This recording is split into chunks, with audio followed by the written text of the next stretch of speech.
My husband is a big old man, 6'4".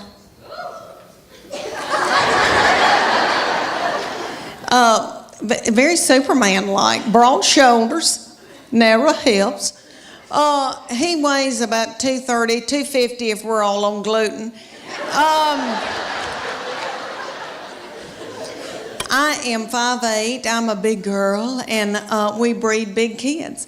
So we had all these beautiful, tall children. And my girls ended up playing volleyball and travel volleyball all over the United States, but they grew to be 5'8" and 5'9". We thought they were going to be taller.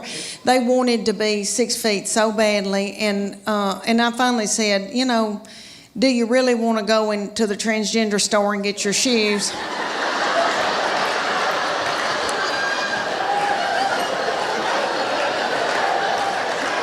You know. But anyway, so my baby child grew really quick, really fast, and I think it's all that chicken I fed her. Now we don't eat any hormones and anything, but you know, back then we didn't know. So anyway, she grew really quick, really fast, and in elementary she was about 5'5", 5'6", and so she was taller than all the little children, and the principal and all the teachers. And she hated it. Was so self-conscious. But the good news is very athletic, very strong. And so all these teams around East Tennessee would call me and ask me, can she play goalkeeper for me in soccer? I'll buy her an iPhone. I'm not kidding. Can she play basketball for me? Because you just didn't see girls that tall and that strong and at that age. And I felt like LeBron James's mama. Is that him? LeBron James, little mama, and I lived through her, and I made her do all of that, and she hated it. She hated it. And so one day she came to us and she goes, I'm sick of all this and I'm not doing it anymore. She said, I want a cheer. I said, well, baby, we're big people, and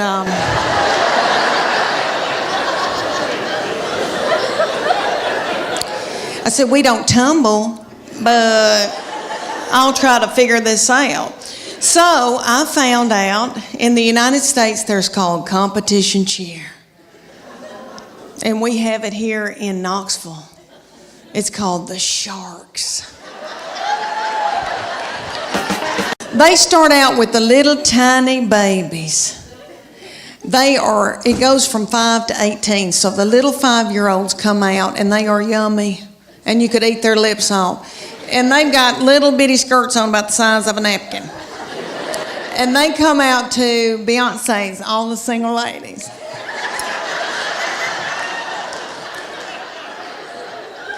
And their little mamas are in their 20s. And they're not bitter yet. And they're in the front making every move that their little children are making.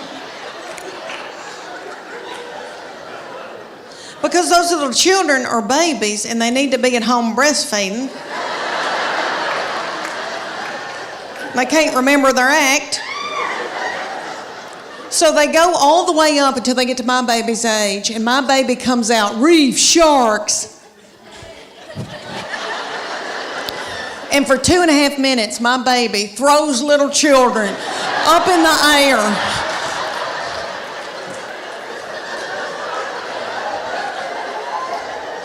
Broken out in a sweat, working like a Trojan. And the whole time, it's the most freakishly tiny little people you've ever seen that she's throwing up in the air. Their little mamas are freakish, tiny little people too. I'm from farming country in Middle Tennessee. We grew dark fire tobacco, so I've got thick ankles. I can work in the fields. I don't know who these people are. I don't know how they birthed a little baby, their little cervix. So these freakishly tiny little children are up on top, and the whole time she's throwing them in the air, they're doing this.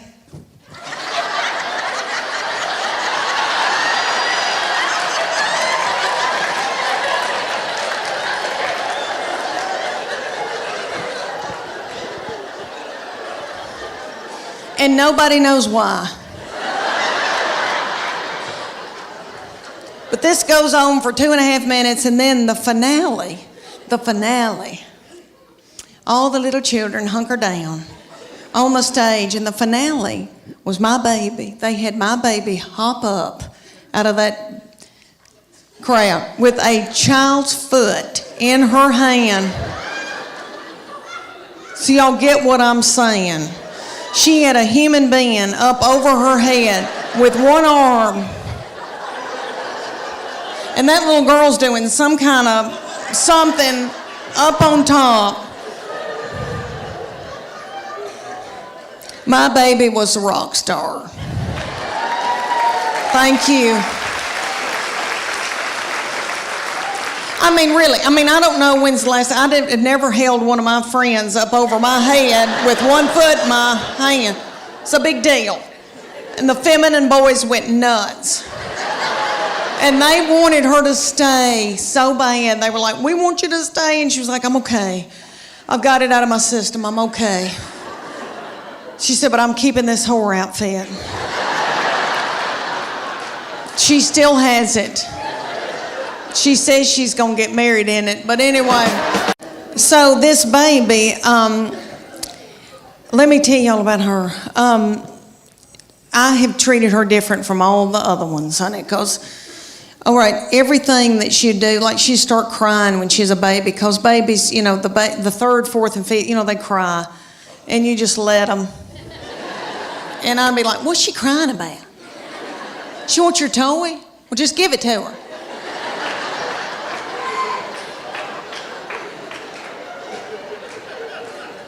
I can't deal with it. I remember saying one time, you want those knives to play with? Okay. What? Okay.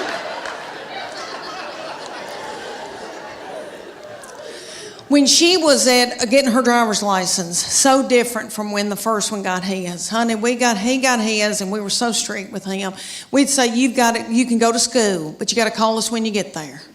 You can only come home. And then after 6 months, we were like, you can go to Steak and Shake. And then you got to come home. So strict. Then the second one didn't care anything about driving, really didn't start till she was close to 17. Well, this baby wanted hers the day she turned 16. I didn't think she was going to pass it because she doesn't care. So, but she did because she's smart. All right, let me tell you, she's one of those kids that... I know y'all know people like this. Like if I gave her $20 and said, make it to New York tonight, she would do it and have money left over. Like she's, people like that, like got it up. Okay. So she passed that test. I was so mad because I thought, I'm not going to have a baby in the car with me anymore, even though when they're in middle school and high school, isn't that aggravating? When they turn that radio up and it's blasting and I don't like that song and booming and a-doing. And then I'm trying to drive and I feel like when I can't hear, I can't see. Oh, I don't know. It's awful. But she went and got that darn driver's license, and this is how different it was raising her from the first one and the second one. She got that driver's license. My husband and I were sitting there at night, and he said, where is she? And I said, I don't know.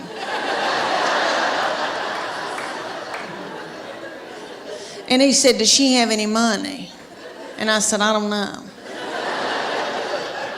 Nobody ever said another word.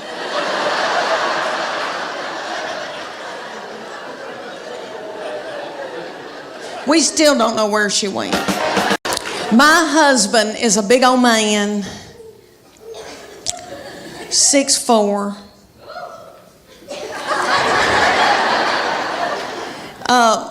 Very Superman-like, broad shoulders, narrow hips.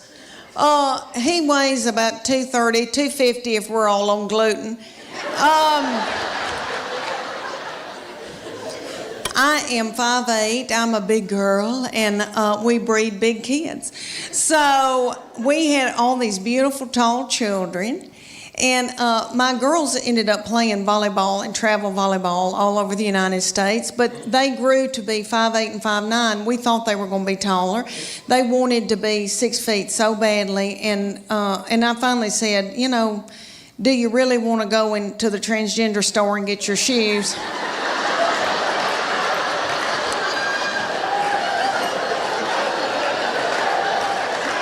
You know, but anyway, so my baby child grew really quick, really fast, and I think it's all that chicken I fed her. Now we don't eat any hormones and anything, but you know, back then we didn't know. So anyway, she grew really quick, really fast, and in elementary she was about 5'5", 5'6", and so she was taller than all the little children, and the principal and all the teachers. And she hated it, was so self-conscious. But the good news is very athletic, very strong. And so all these teams around East Tennessee would call me and ask me, can she play goalkeeper for me in soccer? I'll buy her an iPhone. I'm not kidding. Can she play basketball for me? Because you just didn't see girls that tall and that strong and at that age. And I felt like LeBron James's mama. Is that him? LeBron James, little mama. And I lived through her. And I made her do all of that. And she hated it. She hated it. And so one day she came to us and she goes, I'm sick of all this and I'm not doing it anymore. She said, I want a chair.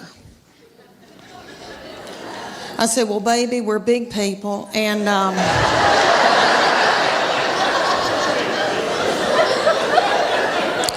I said, we don't tumble, but I'll try to figure this out. So I found out in the United States there's called competition chair. And we have it here in Knoxville. It's called the Sharks. So they said, you're going to, for 10 weeks, you're going to do CrossFit 3 days a week, and you're going to do the paleo diet.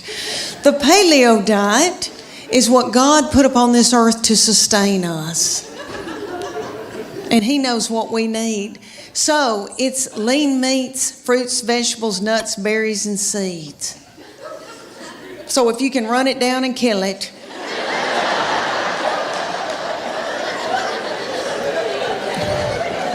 Dig it out of the ground, pick it off of a bush, you can eat it.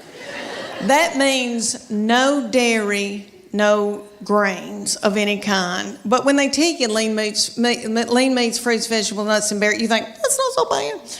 Okay, but no dairy, no grains.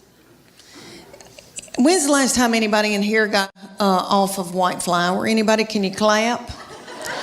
Can you clap or are you too weak?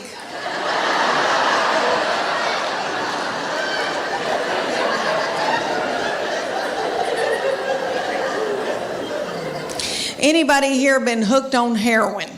Anybody? I've never been hooked on heroin, praise God, but I was raised watching Shaft. I don't know if y'all watched that when y'all were little on TV, and they would always have somebody getting off of heroin. It looked like a booger. It looked like an awful booger. And I'm not trying to belittle that, but I'm telling you, I shook getting off of sugar and white flour. I was drinking coffee 24 hours a day. My teeth got yellow. I had to have those bleached. My husband said, you are so hateful. Will you please eat a piece of white bread?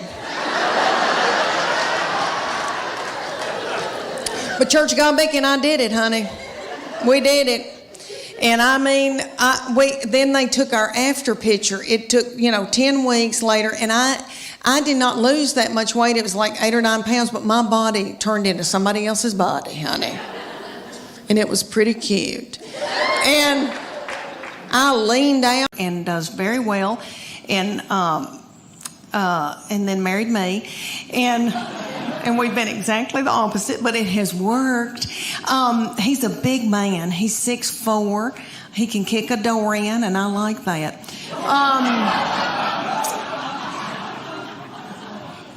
He works like a dog, and he loves a baby. Let me tell y'all that he is a baby cuddler at East Tennessee Children's Hospital. He cuddles the drug-dependent babies every week of the world as a volunteer.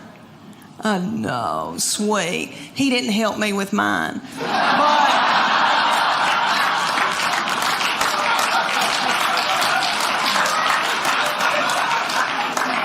Because he was out making a living and paying for all this. We've got 2 still in college, and I wanted a 4th baby so bad. When my baby child went to kindergarten, I nearly grieved myself to death. I thought, Lord, what am I going to do with all this time on my hands? I hope I don't get hooked on whiskey and start honky-tonking. And about 3 weeks into her going to kindergarten, I was like, woohoo! Woohoo! Now I can go get a pap smear without somebody sitting on my head.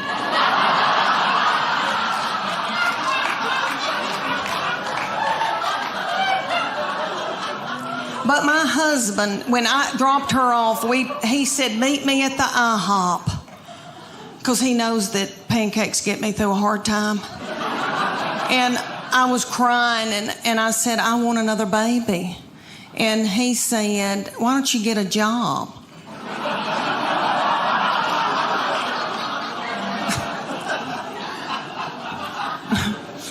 Yeah, right. So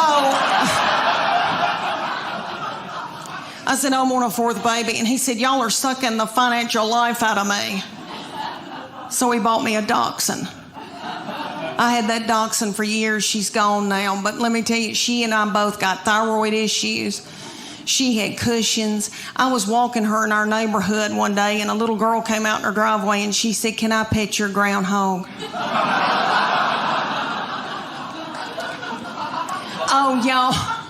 So about my husband. All right, so my husband is a big man and is 6'4". I'm 5'8". We breed big kids. And we wanted them to be in sports and when they were growing up, and so we made them do all kinds of mess they didn't want to do. And we put our boy, when he was little bitty, we put him in T-ball. He hated it. I don't know if any of y'all have had a baby play T-ball, but for those of you who don't know, T-ball season, it's about 110 degrees outside.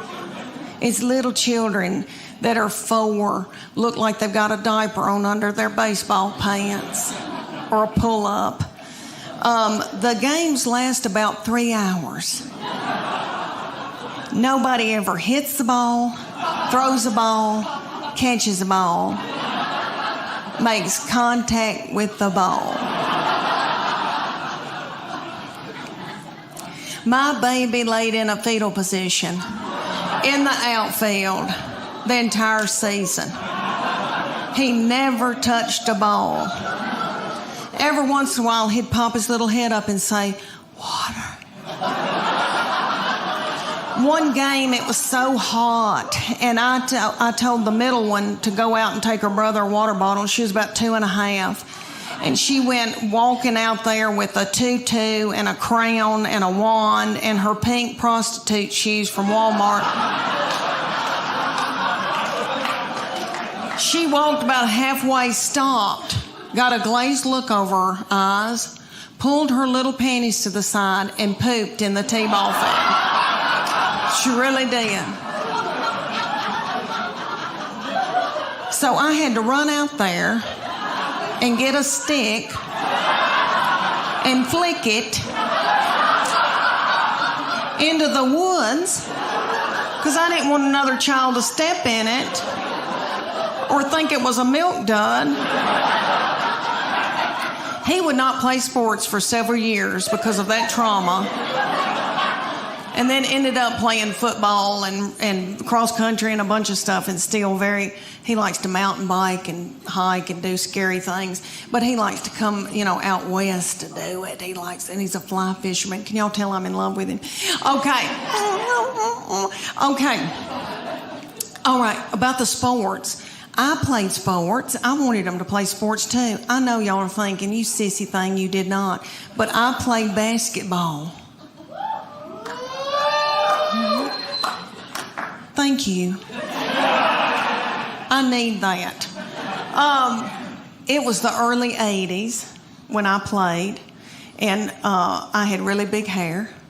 I used to hot roll my hair to play ball. We all did. Okay, and I'm from such a little bitty farming community, and it's 500 people in Middle Tennessee, and we didn't know what waterproof mascara was. So by the end of my games, I looked like, say if Tammy Wynette and Alice Cooper had a child together.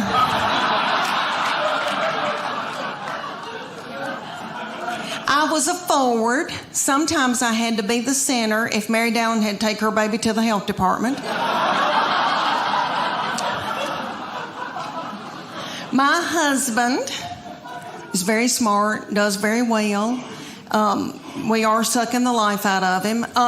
He is a nice-looking man, but he has a receding hairline, and he hates it. I think it's handsome, but he hates it. So I said, why don't I take you to my hairdresser, and we'll get her to buzz you one of those haircuts real close to your head, like Justin Timberlake. You know what I mean? Like real close to the head. Well, we did it, and we didn't know his head was pointed.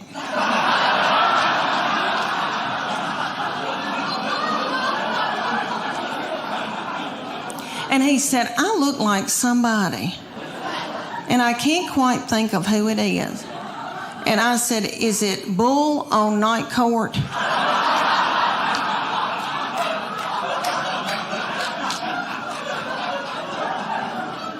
He said, no, that's not who I was thinking about. And about 3 days later, he said, I know who it is. It's that lazy starfish Patrick on SpongeBob SquarePants.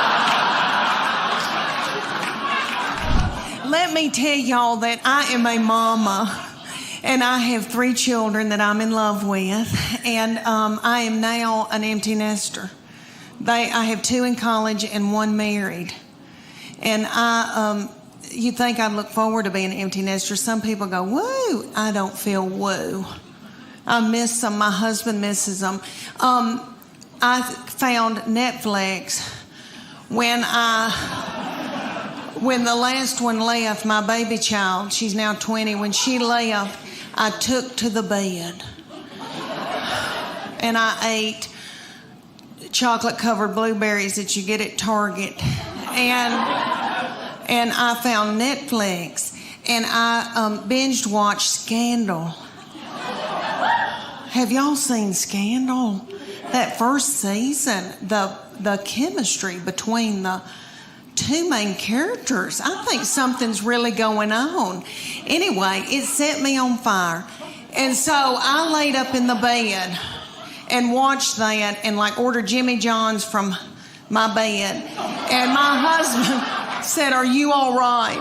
But I ended up getting sciatica from laying in the bed. I didn't get bed sores. I got sciatica, and then ended up having to get physical therapy that cost $1,000 because of my deductible.